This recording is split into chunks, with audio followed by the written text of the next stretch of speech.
We're going to start up in a few minutes. If you can find your seats, grab your coffee, grab your bagel, pour yourself a glass of water, and take a look. There's some documents out on the side.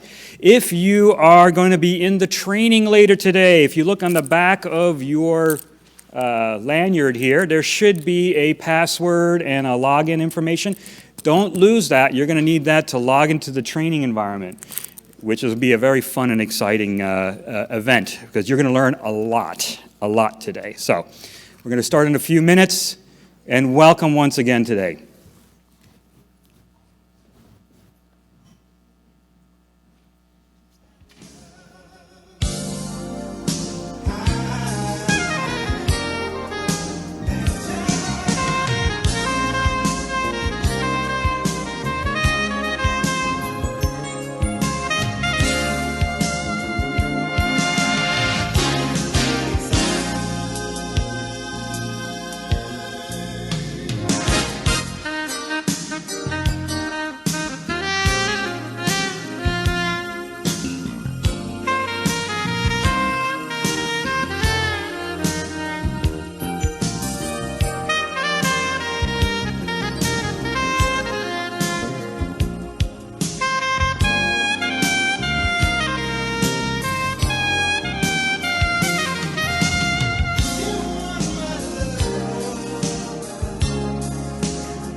Thank you. Thanks for being here. It's a privilege to kick off H2O World, Genea World in DC. Our core mission as a company has always been how do we democratize AI, how do we bring AI, make AI like water everywhere. And look what's happening. AI is actually now ubiquitous, and it's just the beginning. We are super pumped today to welcome so many incredible speakers, as well as agencies and partners and customers who are beginning to take AI to the core of how we deliver service to the people. I think ultimately, AI and all technology is at the service of humanity and the planet. And I think it's really incredibly humbling to see the kind of transformation that AI has seen in the world. H2O has stood for freedom of AI. Let me see how audio is.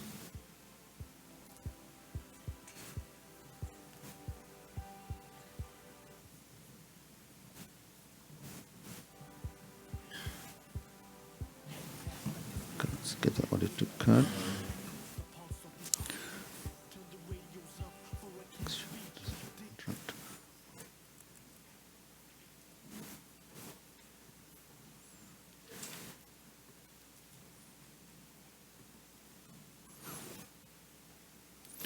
Open source is at the heart of how we deliver freedom to our customers.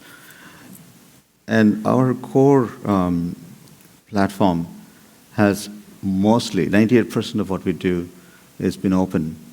So our customers have historically been long experienced H2O long before we could even reach the audience physically. So it is not surprising that H2O is actually at the heart of so many different agencies already. Many of our customers globally have been using H2O, the open source platform, long before we could even reach those nations and regions. It's not a surprise that DC, when we first came years ago, would come to DC and go to Capital One. One of our earliest audience here, who actually was hosting us for the first H2O day, is here in the audience, and I'll bring him later on stage. Capital One was the core theme with which we come to Tysons, and not far from here. This is the first time we decided to think about what will happen if we bring it here to Capitol Hill.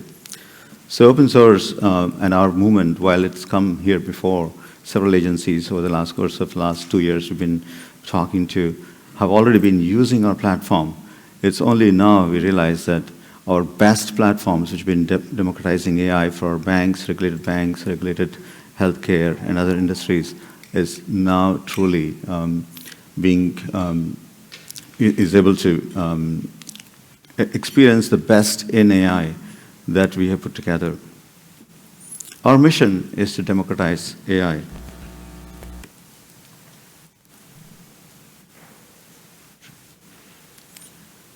And democratization is making it faster, cheaper, and easier.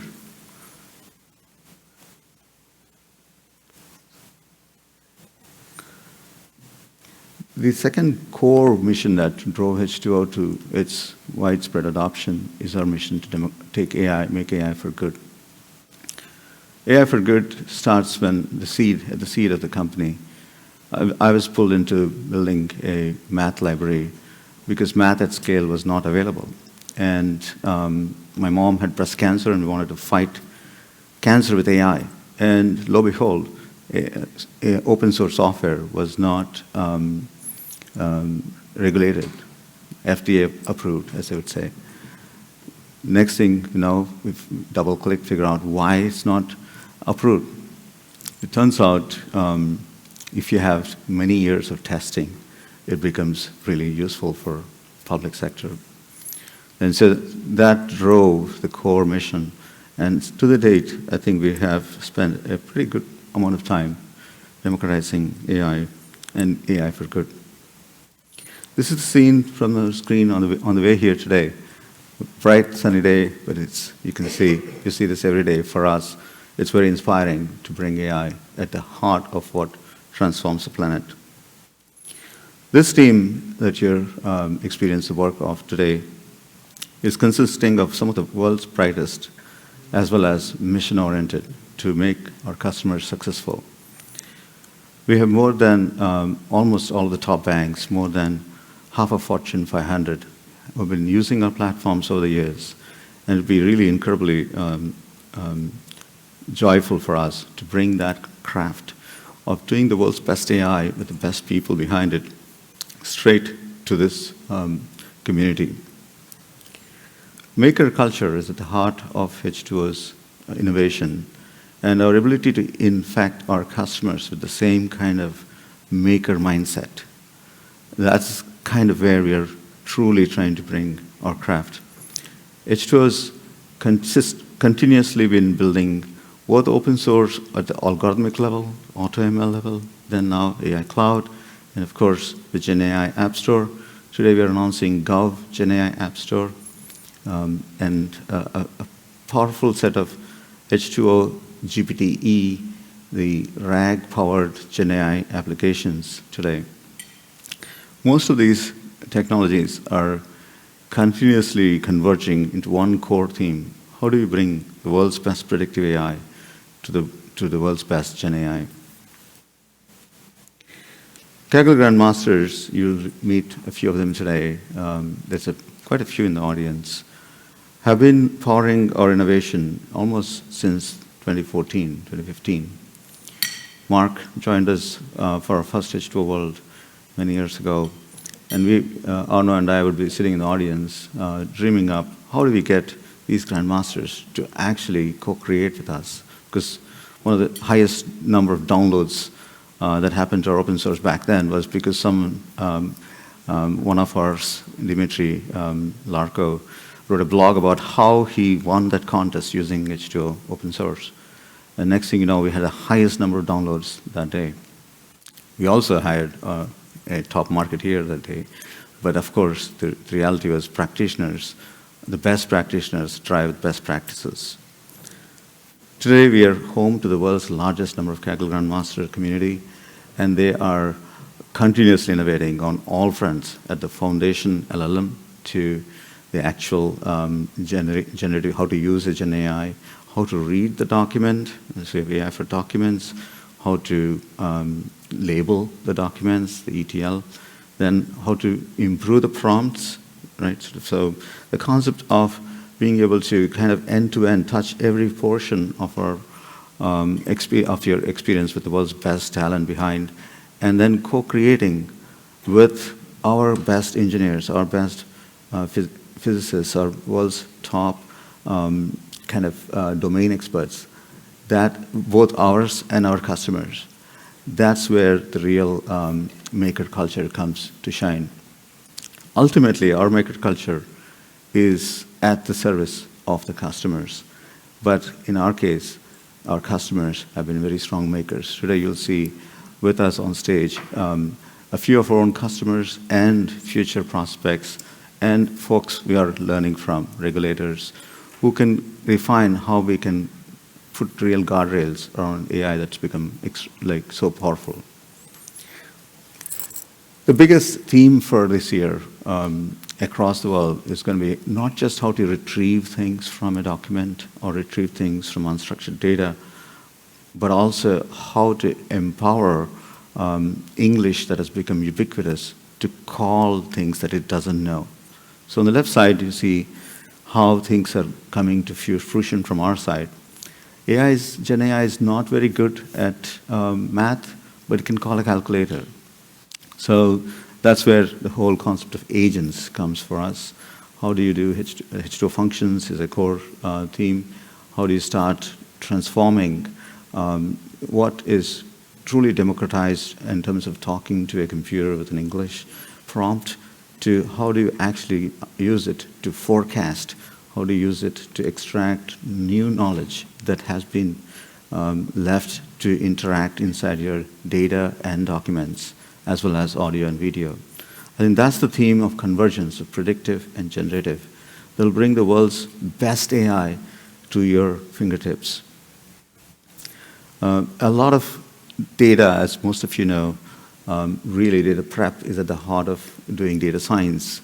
I think LLM Data Studio and Label Genie allow you to do that, to really bring all the ETL for AI. Then you have LLM Studio, which is allowing you to tune your LLMs. We have our own LLMs. We have LLMs from our community of ecosystem providers, the small, large, and purpose-built LLMs.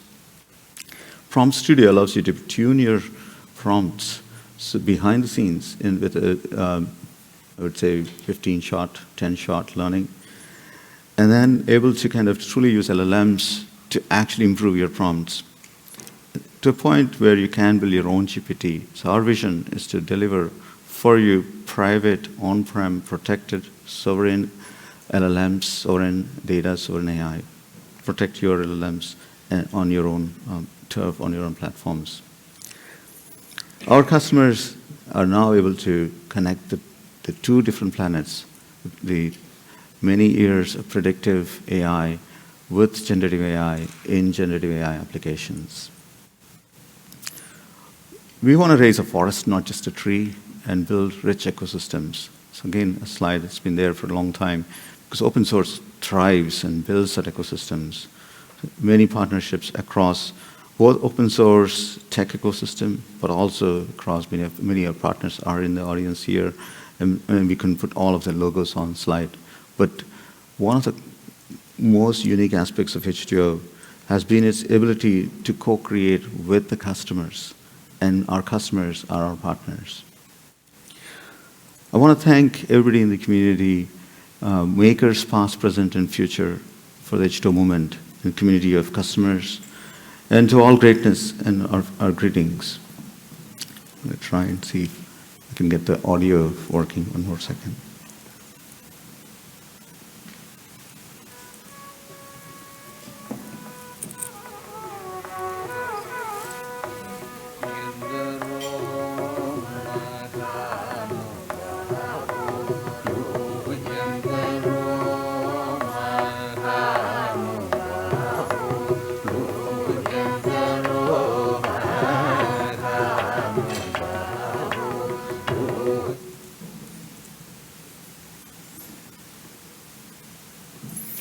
The song was about how to all greatness, essentially.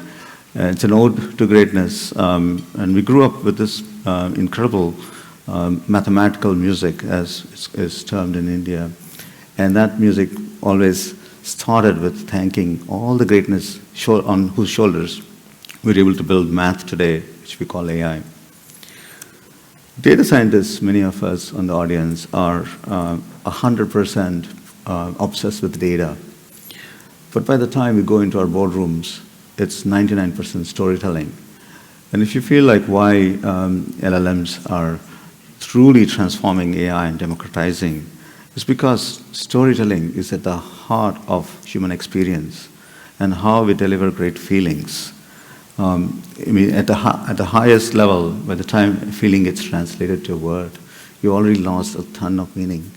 And I think that's kind of why storytelling is super at the heart of AI, and how we can truly transcend many different borders and barriers we've created for ourselves.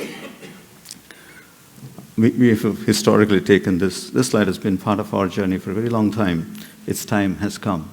And we use the Georgian font in an ode to Georgia.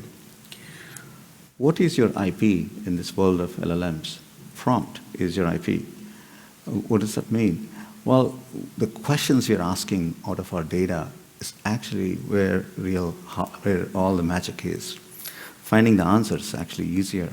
John Tukey, several years ago, famously said that an approximate answer to a good question is a fair degree more valuable than an exact, accurate answer to a not so important question. So asking good questions on your data, which demonstrates, obviously, the curiosity that you have, is actually going to be so important. But it's also your IP. What does that mean? Protecting your GPT, protecting your questions, and making sure you have access to your LLMs, your own private on-prem behind your firewall, so you can protect the sovereignty of your data as well as the sovereignty of your AI. This is going to be a theme, again, that will play out in the next 3 to 6 months. I think the world's moving at such a nice pace, I would say, that eventually the rest of the community is going to try and make it available to self-host your own LLMs.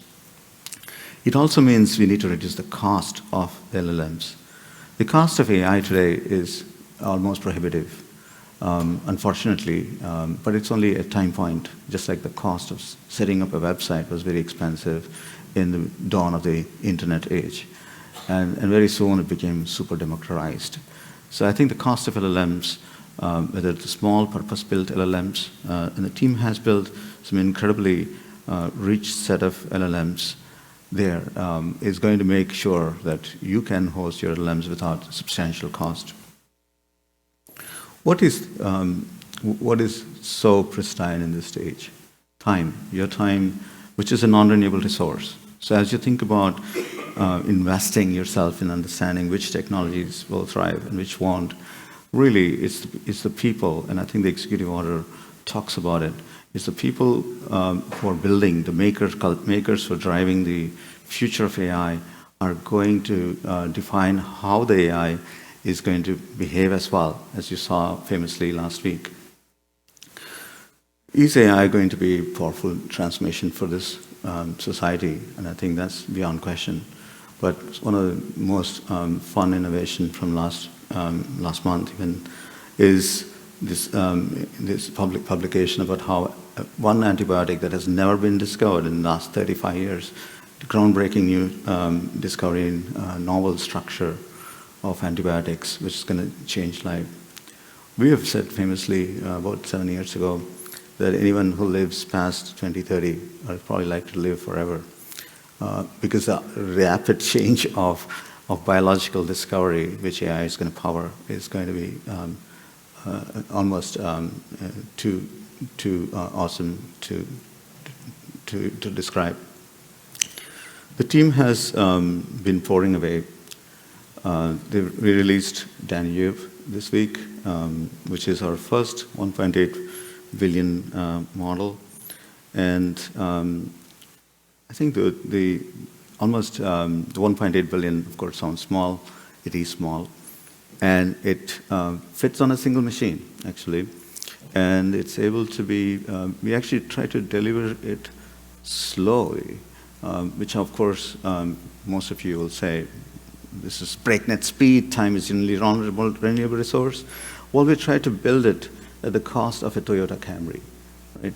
It's $30,000 to build, roughly, to build this model. You see the compute, which means we want to make sure anyone can build this, right? And that's, of course, at the current cost of compute. This cost of compute, as we know, we created an economy where obviously cost of compute is going to come down very fast. We could have built up, obviously, 3 times the price in 15 days or whatnot, but we made sure it is done in a way it's economical for the world. And I think it's not far behind than the big models that you hear of today. It's a trillion token model, so let's see if hopefully, yesterday I was demoing this and this leaderboard was down briefly. But let me, it's a fully pre-trained model, so it's not too shabby, I would say, right?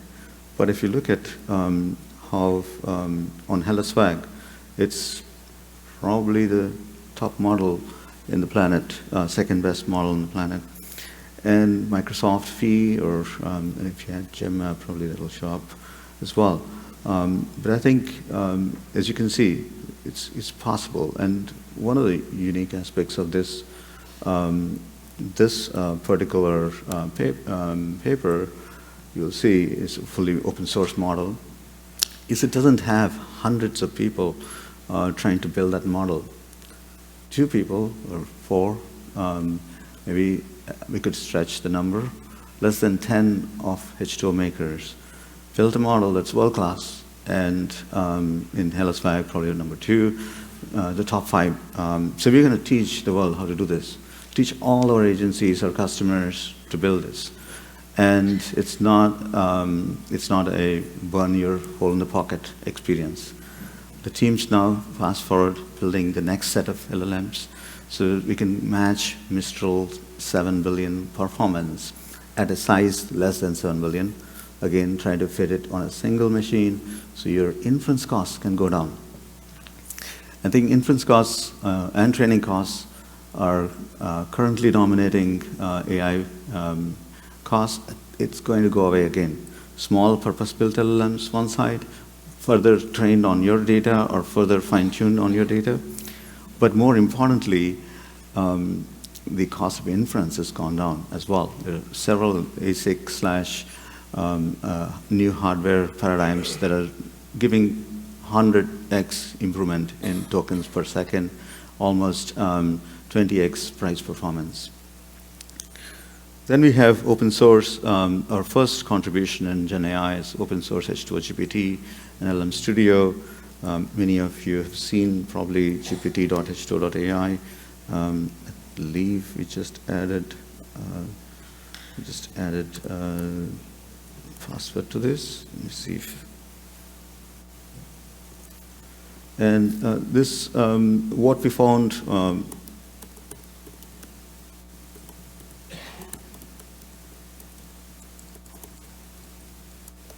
What we found interesting in this in the journey is everybody's trying to see which LLM is better than who, how do we trust. So we said, let's make the presentation actually do that, right? So that you'll see almost all the, and you can obviously select different models that if you have not put them here. And we'll try to proudly bring the whole ecosystem at your fingertips so you can actually try it out. This particular model, obviously this particular project is 100% open source, Apache v2, should be easy to download, install on your laptop. I don't know if you're including that in part of our training today, but it's a pretty straightforward, easy install. It has integration to audio as well as ways to connect YouTube videos and query them. Out of that experience, we learned that quickly that obviously RAG is powerful, but if you can actually deliver world-class experience on RAG. And on that front, I think the team's been obviously pouring through incredible new possibilities. So in fact, maybe we can connect.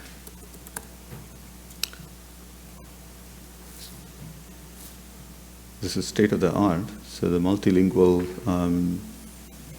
can actually bring you all the way from Bengali to Arabic to Bahasa, Japanese, Portuguese. So you can essentially, this is a different embedding model at the front end of your RAG, where you can now, it can essentially start reading different languages for you. And let's create a collection here.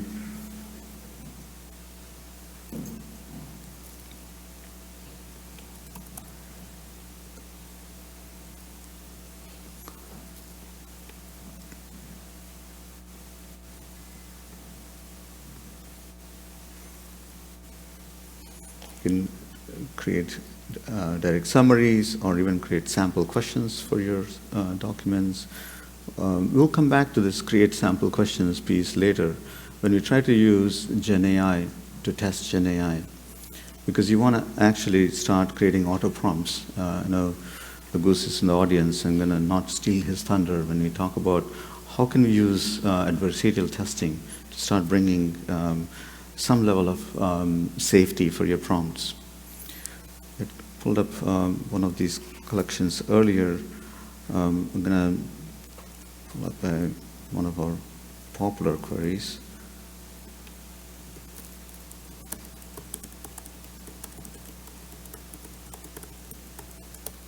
Quintessential. Which one is better?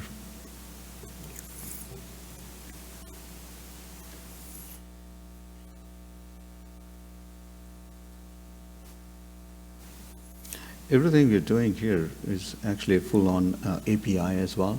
So all the demos you're seeing here are powered by a very user-friendly API. APIs are going to dominate most of the future, as we know here. One of the biggest transformations for GenAI for our customers out of the box is it's no longer a data scientist-heavy audience that's playing with your products and innovation. It's actually a lot more software developers, DevOps, right, sort of, as well as business users who are going to drive adoption of your technology. This particular kind of query was responded from a PDF, a public investor document of our customers. But I think the key piece here is what did it cost to run this particular query? Now we're going to change the LLM behind. So that was GPT-4. Let's take Mixtral and see what it does, or even Mistral.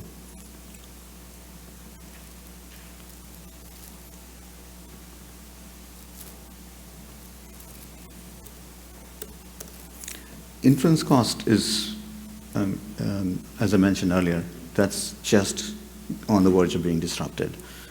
A lot of our customers are picking up new hardware possibilities that are likely to make this go really completely, it's going to make this problem completely super inexpensive.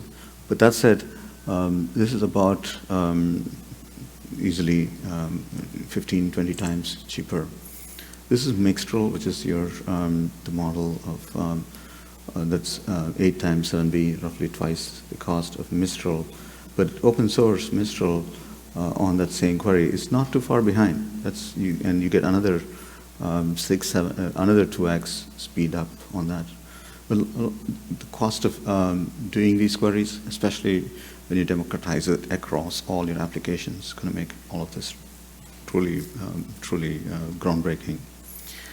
Again, all of this is available for you to run on our cloud, but also on-prem, right next to where your data is. You don't have to go and tweak.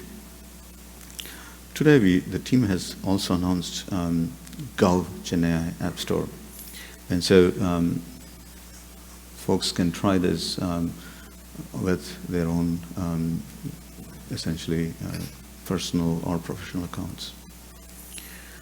Let me just go to that.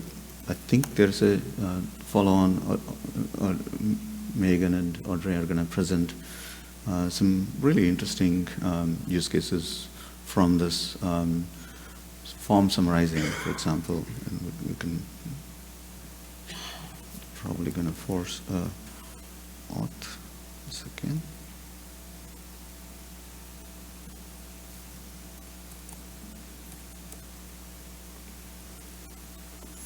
But definitely, this is public, available, accessible today. So I would definitely get folks to take a look at most of these are LLM-powered applications. This is FDIC data from bank failures over the years.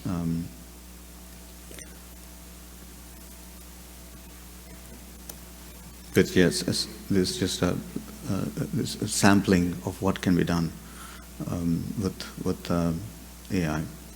Some of the stuff is open source. You can actually fork and build your own generative AI applications. As we get back to the kind of power that queries will yield, since the public sector collection is here, let's ask a question. What does EO, executive order, say about machine learning safety? Now, of course, there's a way to understand how the EO and the NIST and are bringing guidelines to bring safety into AI. Q&A can only give you that much power. What we put together for our audience is a way to start looking at differences in documents and where they share similarities.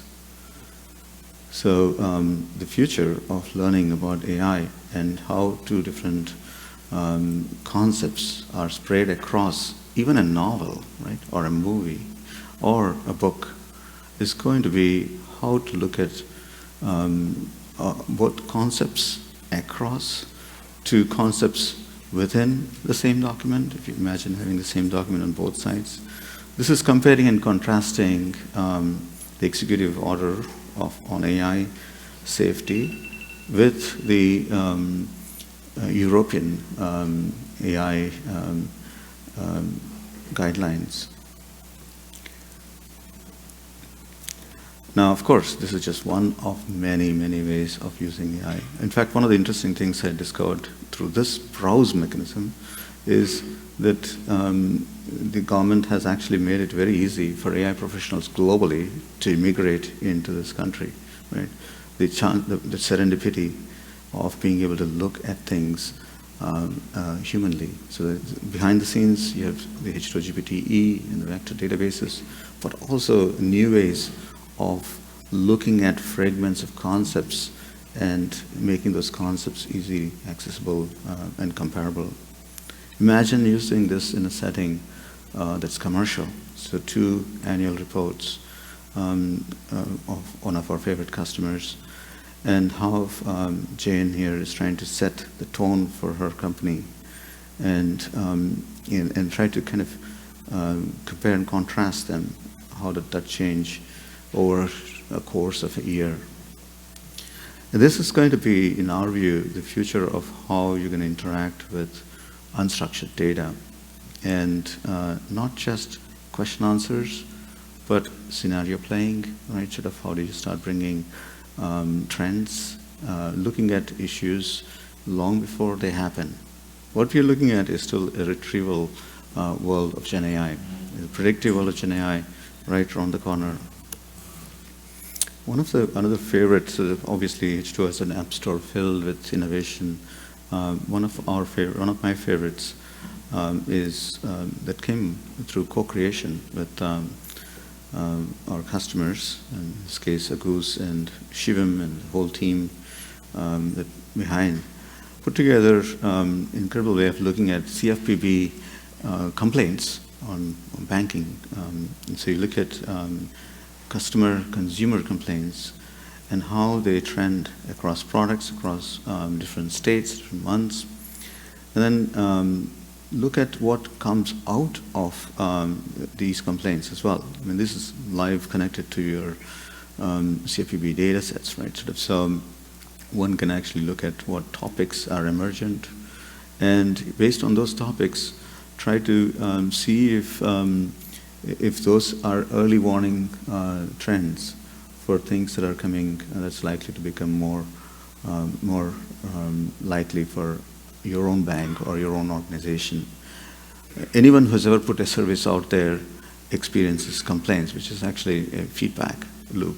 I think if you can actually mine that, make it very simple, summarize that, but also resolve those complaints, that'll make customer experience truly magical.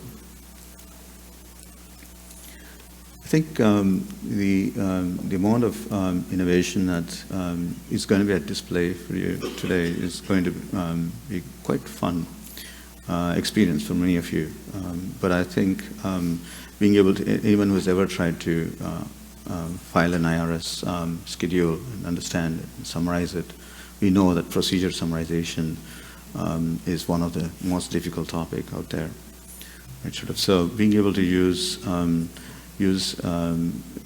LLMs to reduce what's mundane and make it easier for you to start understanding and summarizing work, procedures to policy, to procedures, to protocol, and then metrics around it. How do you measure it? It's going to be super useful for our customers. I'm going to leap into kind of a couple of other themes of innovation display. How do you evaluate an LLM? Right? How do you evaluate its performance? How do you evaluate even at a higher level, a bank teller? We have obviously a couple of very interesting offerings here, Eval Studio and Eval. Let's see. At some point, we think that right where we looked at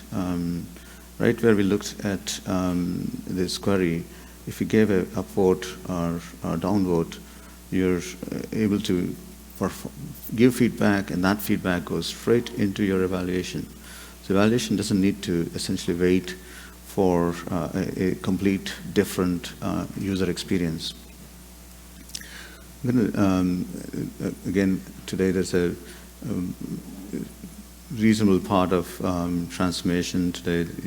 Of the training today, you're going to see how to use Eval Studio, evaluation of models, to essentially give you a very rich kind of multidimensional experience on connecting, tying down LLMs to perform as you would expect it. I think there's probably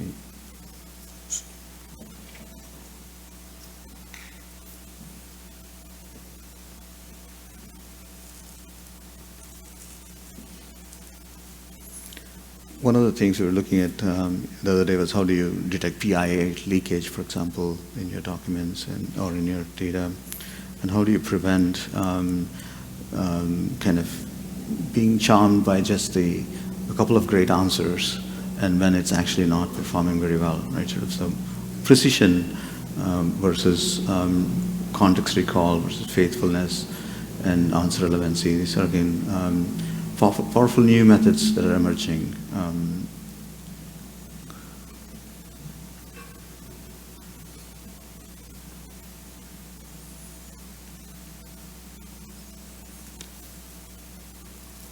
Here's a more comprehensive view of how we think we should bring LLM-based evaluation to fore, including auto-prompt generation to look for model weakness, not just model soundness, and go beyond for resilience, not just whether it evaluates well or not for that particular query.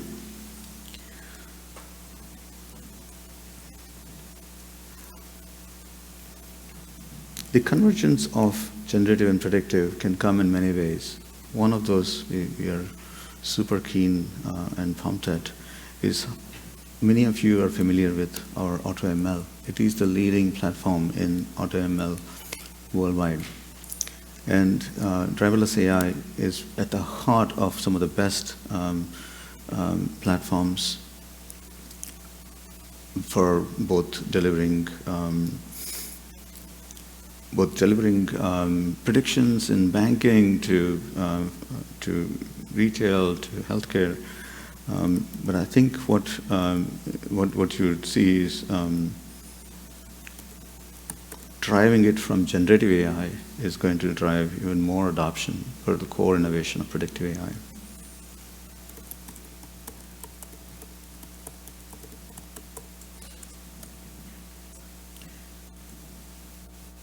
This is driverless AI. I think if you've not seen it, you're going to see it drive from both sides here. So what you're experiencing here is LLM that has learned the APIs of driverless AI and is able to learn how to. So LLMs are not great at math, but it can call a calculator. Same adage, it can learn the APIs, and APIs are English. And that's kind of what's being showcased here, is the ability to learn a good API, even your own applications, which are, anyone who's used enterprise applications know that there are so many purpose-built applications that to bring them all together into one single user experience needs true design innovation. And I think generative AI offers that unique one place where you can derive that innovation from, that user experience from. And I think that's what's is being shown here. Of course, many of you have seen how our platform has historically delivered some really incredible accuracy on traditional tabular time series data sets. And I think that power of that AutoML, which is predictive AI, at the fingertips of your generative AI user or at the voice commands of your generative AI user is actually what we think is going to be the next path of innovation here. H2O functions, we call it, agentic architecture. I think this is kind of at the current frontiers. Many of us are trying to make sure API design can allow for generative AI optimized API design and architectures. Just the same way search engine optimized websites get picked up more often, we expect that GPT or Gen AI optimized APIs will be picked up more by other applications, and that's going to be the future of how software engineering is changing. Document AI has been at the kind of core of how our team collaborated with some of our greatest partners like PwC and others in trying to automate auditing. And we met so many different types of industrial documents, whether it's bank restatements, statements, or invoices for cash and AP/AR, general ledgers. Out of that experience, team led by Mark and others came up with this incredible platform for reading your documents. And version 1 was extremely human labor intensive because annotation and labeling, it takes away so much of time of domain experts whose time is already very precious. I think Document AI V2, which is the team sat down to work and see what can we do with LLMs. Can they reduce the labor of labeling your data, of ability to kind of fine-tune the prompts so that you can actually extract content from your unstructured documents. Prompt-powered AI for documents. I think Ryan Chesler and Mark are in the audience and will probably are kind of the foremost proponents on being able to use LLMs to reduce how much learning you need to give as human to make documents be readable. Probably be pulling some of them on stage later.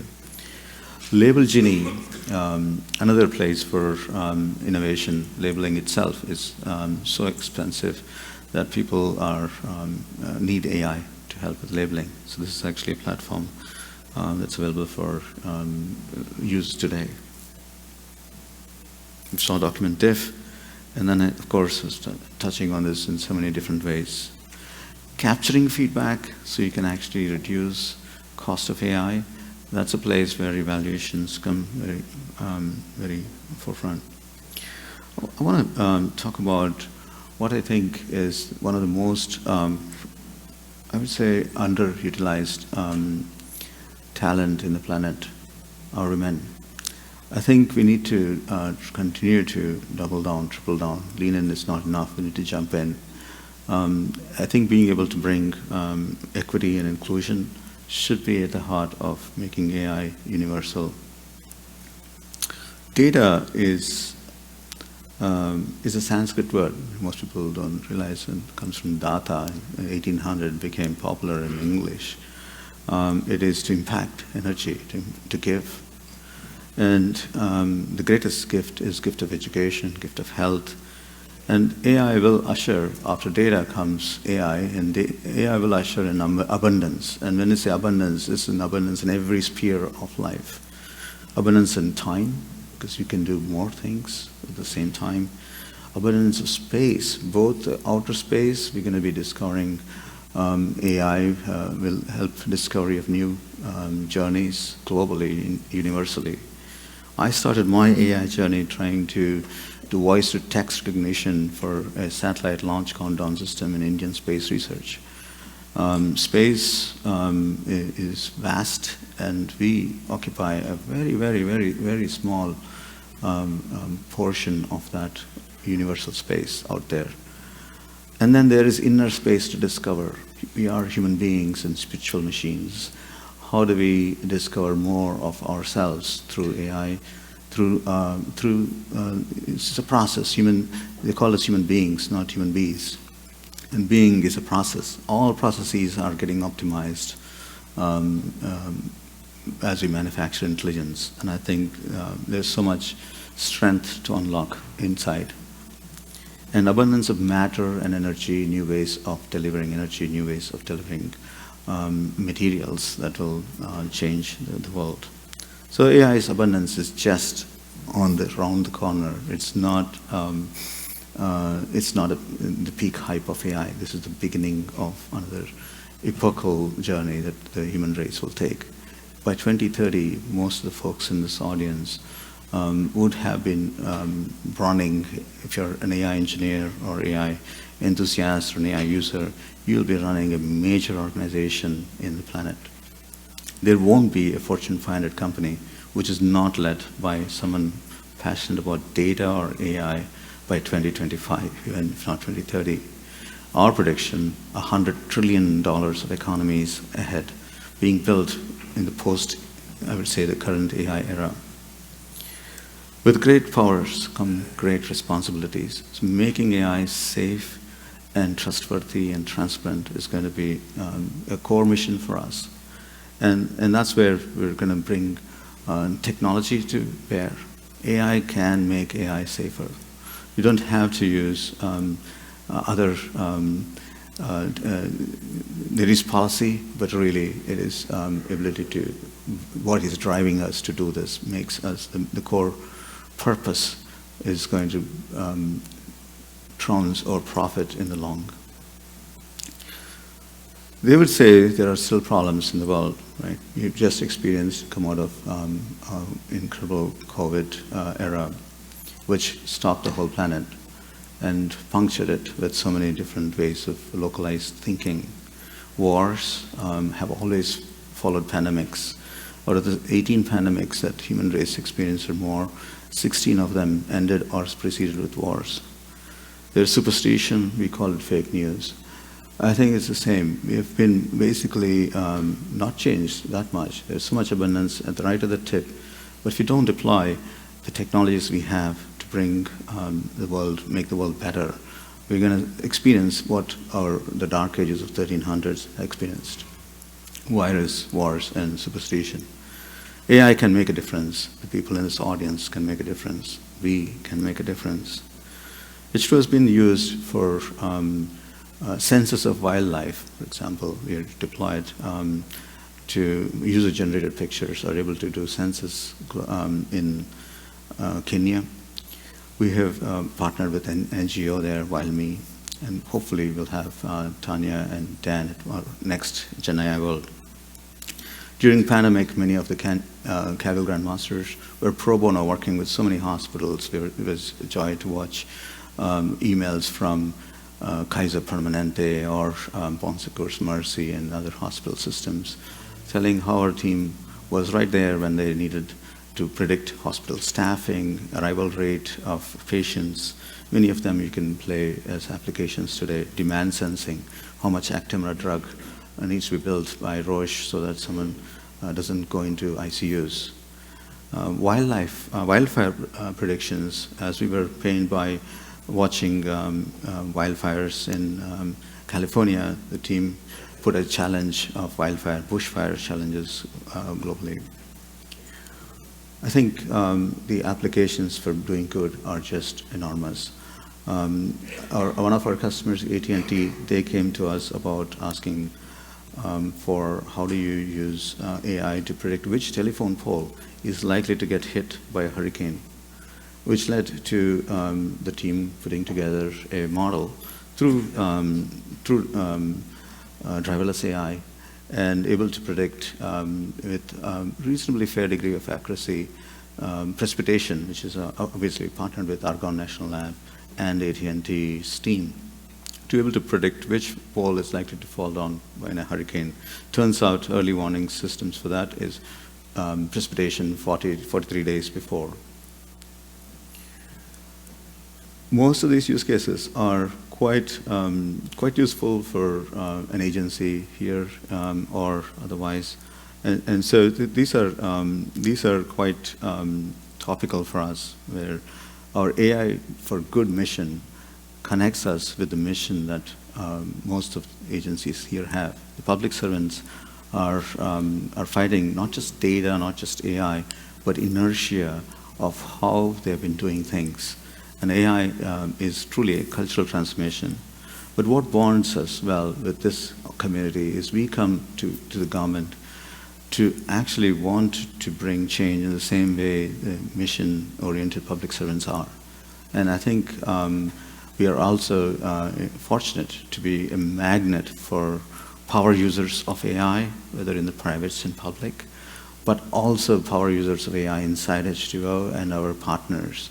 And through that ecosystem, we can actually be a real partner for mission-oriented public servants trying to make citizens' lives better and the planet better.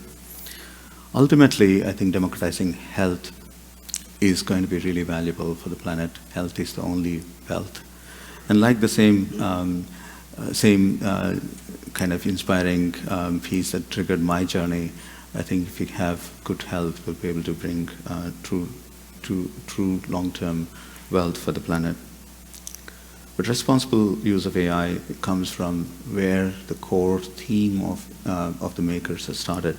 And H2O makers start with a mission to make AI for good. During COVID, the team put together an incredible journey of democratizing oxygen in India. Our generation's revolution is AI and how to use AI to transform and fight some of the biggest problems in health, and such as cancer.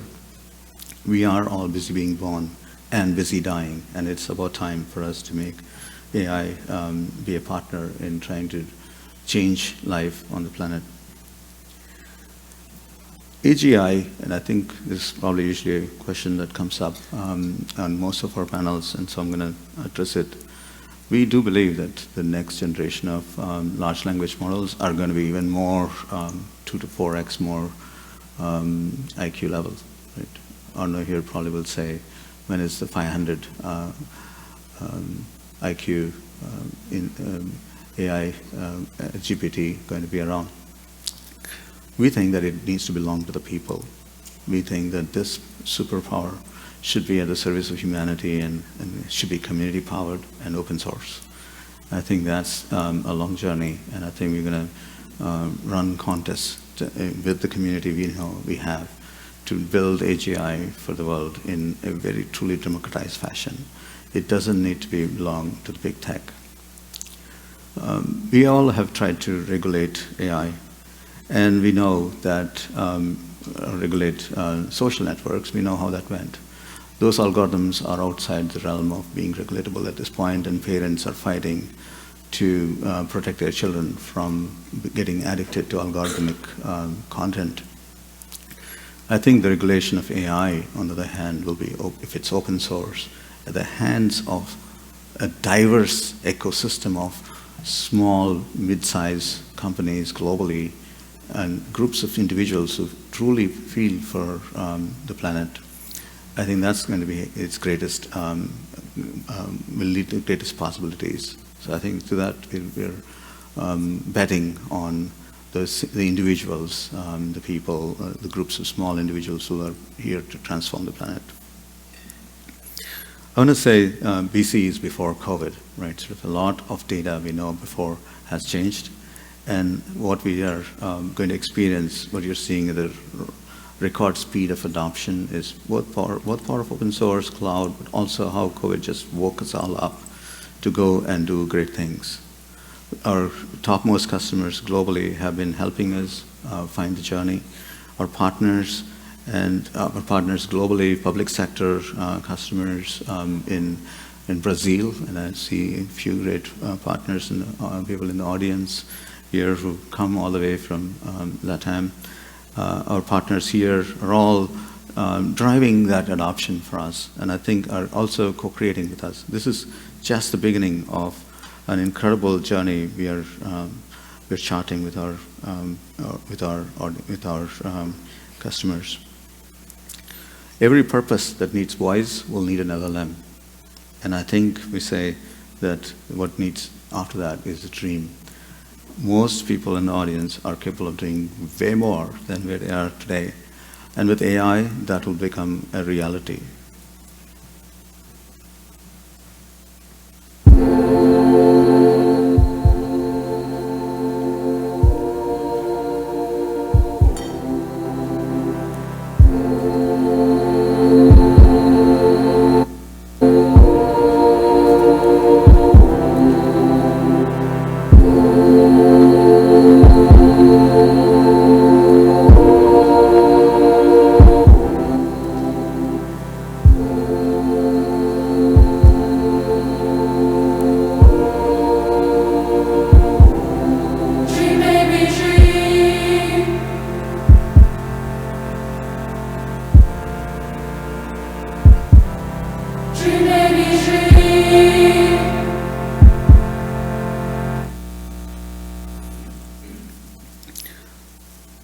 There is so we work with Australia and the indigenous people of Australia and believe that we are all actually in a dream and waking up occasionally, right? And I think it is obviously someone's dream. We are not far from where freedom has been fought for.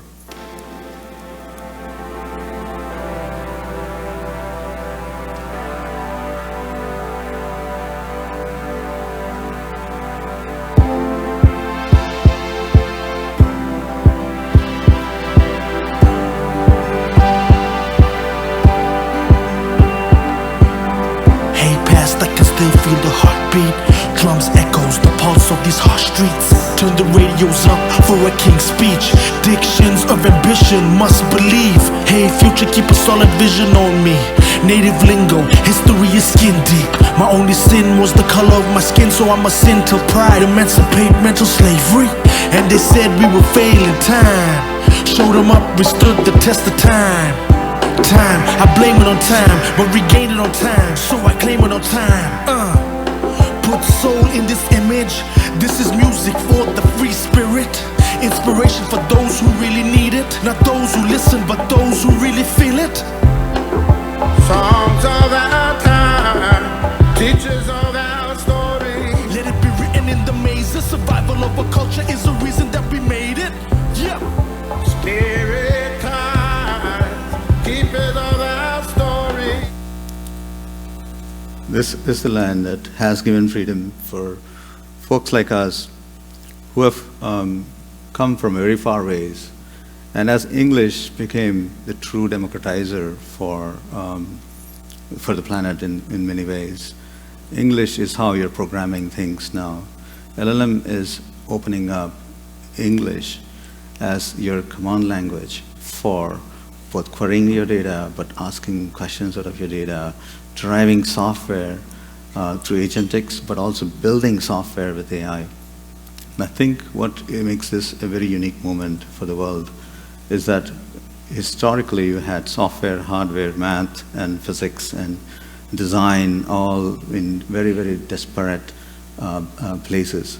They're all converged into one single place, one single movement, which is AI. We chose black on yellow, not just because it's an urban color, but we think that that in the midst of all darkness, the light it will shine through, and AI is truly a force for bringing knowledge out of data. And we fear what we don't know. I think light's going to transform that.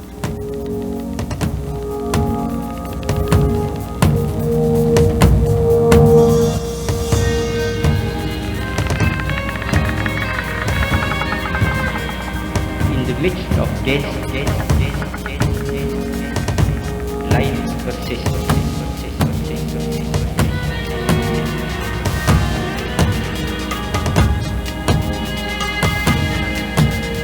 In the midst of untruth, truth persists. In the midst of darkness, light persists.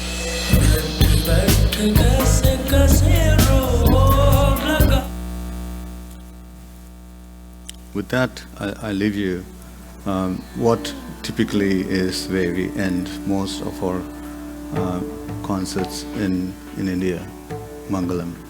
Let there be joy and peace universally. Bhumi Mangalam, Udaga Mangalam, Agni Mangalam, Vayu Mangalam, Gagana Mangalam, Surya Mangalam, Chandra Mangalam, Jagat Mangalam, Jiva Mangalam, Deha Mangalam, Mano Mangalam, Atma Mangalam, Sarva Mangalam, Bhavatu Bhavatu Bhavatu, Sarva Mangalam, Bhavatu Bhavatu Bhavatu, Sarva Mangalam, Bhavatu Bhavatu Bhavatu.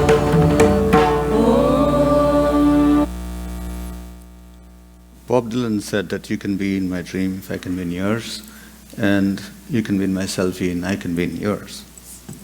So, please bear with.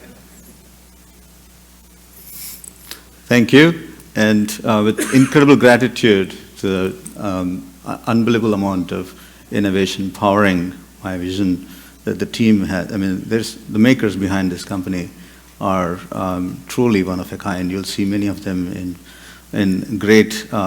plentiful in the audience. Please go find a KGM, meet the team. I think we're going to run short of time, so we're going to jump straight into the next event here with Aguz Suchianto. So thank you so much, with gratitude.